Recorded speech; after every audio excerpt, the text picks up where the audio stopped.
এইরকম প্যানিক সৃষ্টি করা নিউজ তো আপনি একবার দেখান বা দুইবার খবরে দেখান না, সম্পূর্ণ নয়। ওনার দাবি তো 200 ভরি, কিন্তু আমরা চেষ্টা আছি বাকি আরো একটা মোটরসাইকেল বাকি আছে, আর আসামিও বাকি আছে। তো আমরা চেষ্টা করতেছি। আমার উদ্দেশ্য আমি আরো পরে করতে পারতাম। আমার উদ্দেশ্য আজকে আপনাদের মাধ্যমে ঢাকাবাসীকে জানানো, কারণ ঢাকাবাসী যাতে নিরাপত্তা বোধ থেকে বের হয়ে আসতে পারেন।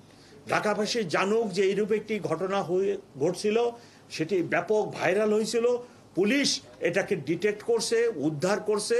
সো আমাদের পুলিশ সক্ষম, ঘটনা একটি দুটি হলো, আমাদের পুলিশ সক্ষম এগুলোকে উদ্ঘাটন করতে। এই যে একটা নিরাপত্তা বোধহীনতা, এটার জন্য আপনাদেরকেও আমি রিকোয়েস্ট করলাম যে এইরূপ ঘটনা যদি হয় কখনো, আপনারাও প্লিজ আমাকে হেল্প করেন, ঢাকাবাসীকে হেল্প করেন, যাতে পুরা ঢাকাবাসী নিরাপত্তাহীনতার মধ্যে না পড়ে যায়। এই জন্য আপনাদেরকেও আমি রিকোয়েস্ট করি।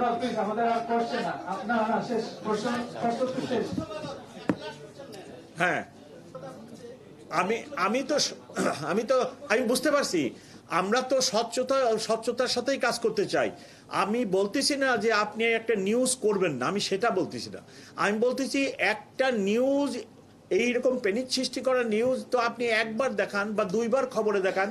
আপনি 2 ঘন্টায় যদি 10 বার দেখান, তাহলে কি এটা কি প্যানিক সৃষ্টি হয় কেন মানুষের মধ্যে?